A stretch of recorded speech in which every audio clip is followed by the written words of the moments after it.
My whole life, my older brother Leo was the sun, and my dad just revolved right around him. Leo was the star quarterback, the prom king, the guy with the $1 million smile that could talk a cop out of a speeding ticket. I, on the other hand, was Marcus, the quiet nerd with the asthma inhaler and the obsession with writing code. Growing up, if Leo broke a window, Dad blamed the wind. If I forgot to take out the trash, I was grounded for a week. Dad made it crystal clear. Leo was destined for greatness, and I was just there. So I put my head down and I worked. I didn't go to parties. I didn't date much. By the time I was 28, I had built a tech startup, sold it for a ridiculous amount of money, and bought a beautiful penthouse in downtown Seattle. Leo, he peaked in high school. He bounced from one shady multi-level marketing scheme to another, all funded by the Bank of Dad. Along the way, he had twin daughters, Mia and Lily, with a girl he met in Vegas. She took off when the girls were 2, and Leo treated those sweet kids like absolute luggage. We barely spoke. Honestly, I liked it that way. Then, on a rainy Tuesday morning, my doorbell rang. I opened it, and there were Mia and Lily, 8 years old, wearing matching yellow raincoats, holding tiny backpacks. Standing behind them, smelling like cheap cologne and desperation, was Leo. "Hey, bro," he said, flashing that trademark grin. "I need a massive favor. I'm heading to Dubai for a month. Huge crypto retreat. Going to the moon, baby. I need you to watch the girls." I just stared at him.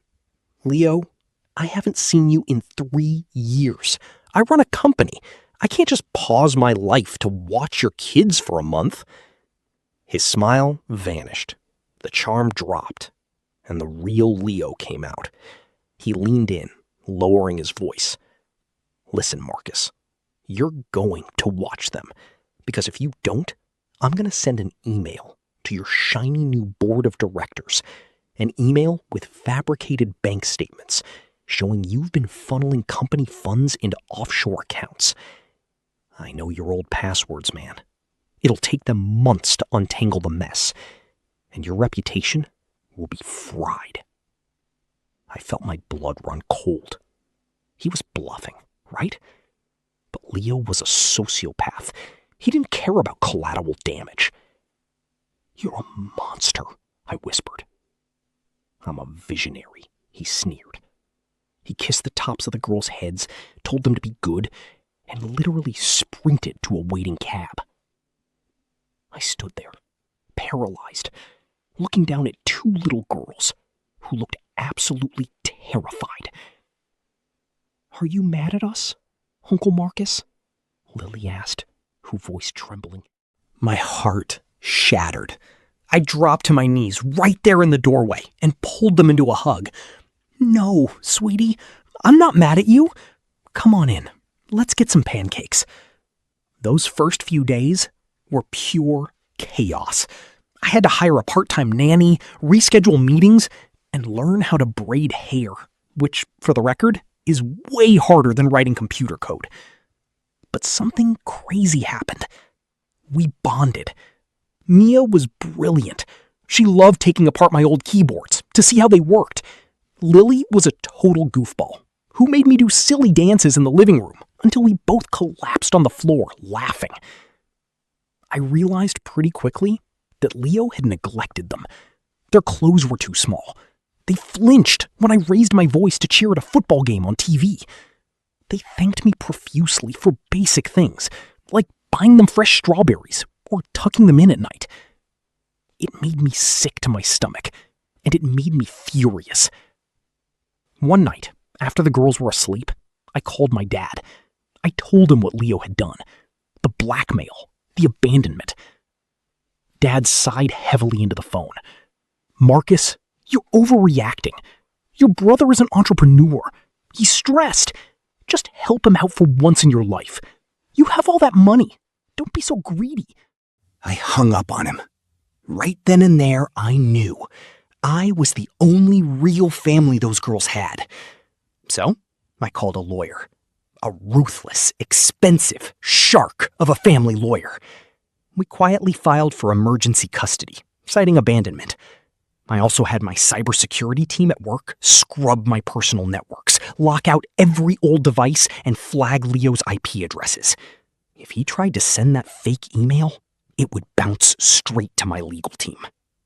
3 weeks later, the Dubai crypto scheme imploded. Turns out it wasn't a retreat. It was a massive wire fraud operation, and the feds were circling.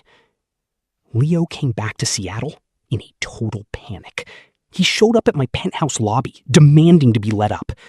When security denied him, he slipped in behind a delivery driver and literally kicked my front door off its hinges. He looked unhinged, sweaty, wild-eyed, and furious. "Pack their bags!" he screamed, pointing at me. The girl shrieked and hid behind my legs. "I need them, Marcus! My lawyer says I look way more sympathetic to a judge if I'm a devoted single dad." "You're not taking them anywhere, Leo," I said, my voice eerily calm. I pressed the silent alarm under my kitchen counter. He charged at me. He was bigger, but he was completely out of shape. He swung a fist, clipping my jaw, but I shoved him hard against the drywall. "You're done, Leo," I yelled. "You abandoned them. I have temporary custody." He laughed, a manic, spit-flying laugh. "Dad will pay for the best lawyers in the state. You're a lonely little nerd, Marcus. You'll never win." Just then, the elevator pinged. 3 Seattle police officers rushed into the hallway, tasers drawn. Leo fought them. Of course he did. He genuinely believed the rules didn't apply to him. It took 3 cops to wrestle him into handcuffs, right there on my expensive rug. The girls were crying, clinging to my pants. I held them tight, whispering that it was over. The aftermath was a complete train wreck for Leo. He was facing federal wire fraud charges, plus assault and breaking and entering. But the absolute sweetest moment of karma? The trial. Dad had drained his retirement to hire a fancy defense attorney for Leo. But when the feds started threatening to look into Dad's own finances to see if he was complicit in the crypto scam, Dad flipped.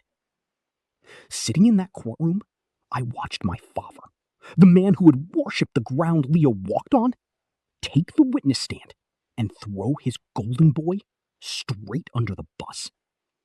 He testified that Leo was a chronic liar, a thief, and an unfit parent. Leo's face turned purple. He started screaming at Dad, right there in the courtroom. It was a pathetic, ugly end to a lifetime of entitlement. Leo got 8 years in federal prison. The custody battle was a breeze after that. The judge took one look at my home environment, my financial stability, and the bond I had with the twins, and awarded me full, permanent custody. It's been 2 years now.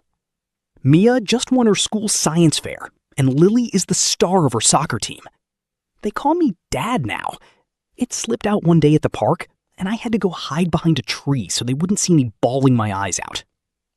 I might not have been the golden child, but sitting here today, watching my 2 beautiful daughters play in the backyard, I've definitely got the gold.